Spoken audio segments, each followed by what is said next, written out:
Toc toc, pasteur. Bonjour pasteur, j'ai ma meilleure amie avec qui je partage énormément de choses, on s'entend très bien, qui a divorcé. Et récemment, son ex-mari m'a contacté, donc nous avons commencé à échanger et il me fait la cour. Alors je dois aussi avouer que j'ai développé des sentiments pour lui et je suis vraiment confuse parce que je me demande est-ce que je peux accepter ses avances. Alors, ma soeur ou ma fille dans la foi, la parole de Dieu, je crois qu'il y a des choses qui sont simples. Mais je vais quand même lire ces textes-là. Je vais dire 1 Timothée chapitre 1, verset 19. La Bible dit, en gardant la foi et une bonne conscience. Il faut garder la foi et une bonne conscience. Cette conscience, quelques-uns l'ont perdue et ils ont fait naufrage par rapport à la foi. 1 Timothée chapitre 3, verset 19. Verset 9, pardon. Il dit, il faut conserver le mystère de la foi dans une conscience pure. Dans une conscience pure. Amen. Dans le livre de Actes des Apôtres, chapitre 24, verset 16, il est dit, c'est pourquoi je m'efforce d'avoir constamment une conscience sans reproche devant Dieu et devant les hommes. Amen. 1 Pierre chapitre 2 verset 19, que je te demande de bien écouter, car c'est une grâce que de supporter les afflictions par motif de conscience envers Dieu. Amen. Alors, ici tu vois, j'ai lu beaucoup de textes qui sont relatifs à la conscience, ok, qui sont relatifs à la conscience. La Bible dit que le mystère de la foi doit être conservé dans une conscience pure. La conscience est un élément très important. On a lu aussi ce texte qui dit que plusieurs ont fait naufrage dans leur foi parce qu'ils ont perdu leur conscience. C'est quoi la conscience? C'est ce juge intérieur. C'est ce juge intérieur qui nous montre qu'est-ce qui est bien, qu'est-ce qui est mal. C'est ce juge intérieur. Ce juge intérieur est très important et cette conscience-là doit être maintenue pure. Si tu épouses ce frère-là qui est venu te faire cette avance, même si tu ne trouves pas un verset comme ça qui t'interdit, est-ce que vis-à-vis de ton ami, ta conscience sera-t-elle pure? Est-ce que tu seras à l'aise vis-à-vis de ton meilleur ami, de ta grande amie? Est-ce que ta conscience sera pure? Tu vois, la conscience est très importante. Il y a des choses qui sont péchés, simplement parce que notre conscience même nous condamne. Si tu es venu à me poser la question, c'est parce que ta conscience te fait des reproches. Ta conscience te dit, est-ce que c'est bienséant? Est-ce que c'est normal d'agir de la sorte? Amen. Est-ce que c'est normal d'agir de la sorte? Donc, par rapport à la conscience, en tout cas moi personnellement, dans ma conscience, je n'aurais pas fait une chose pareille. Et je me refuserais une chose pareille. Ok? Ne serait-ce que de par la conscience. Alors, effectivement, tu vas ressentir des sentiments. Tu vas avoir de la douleur.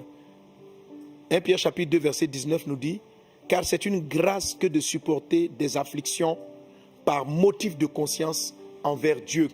C'est-à-dire, c'est une grâce de dire que non, même si j'ai le désir d'aller vers ça, je préfère souffrir l'affliction de mes émotions que de suivre ma conscience et d'aller d'aller vivre avec celui qui a été le mari de ma femme. Par motif de conscience. Par motif de conscience. Vis-à-vis de Dieu, par motif de conscience. Vis-à-vis de cet homme, vis-à-vis de mon ami. Ok? Vis-à-vis de mon ami. Voilà. Amen.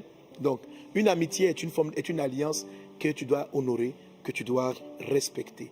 Voilà. Ok? Maintenant, si éventuellement ta copine même vient, ton ami vient te dire, bon, il est venu me proposer ça, moi je pense vraiment que tu peux le marier, je t'y encourage, voilà. Et qu'elle te donne, c'est elle seule qui peut te donner une autorisation. Ok? C'est elle seule qui peut venir te donner l'autorisation avec un cœur pur, pas vraiment dans le sens de, ah bon, donc tu penses à lui, hein? Voilà, donc tu penses à lui. Ah, donc peut-être que même derrière, même pendant qu'on était mariés et te regardais, tu vois, toutes ces questions-là sont des choses qui vont arriver dans l'esprit de ton ami. Dans l'esprit de ton ami, en fait, il se comportait comme ça dans le foyer parce qu'il avait des regards sur toi, il avait des regards. Ce sont des choses qu'on voit énormément dans le monde, mais ce n'est pas à toi, ce n'est pas à nous, en tant qu'enfants de Dieu, d'agir de la sorte. La conscience de l'homme est très importante. Le diable travaille à briser ce qu'on appelle la conscience. La conscience nous aide à analyser nos œuvres, nos actions, nos choix, nos décisions. Elle aide. Amen. Et quand les sentiments commencent, c'est très difficile pour les personnes. Mais, je dis à ma fille qui m'a posé la question, par motif de conscience, il faut souffrir l'affliction. Par motif de conscience. C'est-à-dire, ma conscience me dit que ce n'est pas bon. Même si j'ai de l'amour pour cette personne, je dois dire non. La conscience, ce que j'ai voulu te dire dans ce passage de 1 Pierre 2, 19, c'est que la conscience est plus forte que les émotions. La conscience doit être respectée, honorée au-delà des émotions. Même quand tes sentiments te poussent à faire quelque chose, tu dois, par motif de confiance, par motif de conscience, être capable de dire non.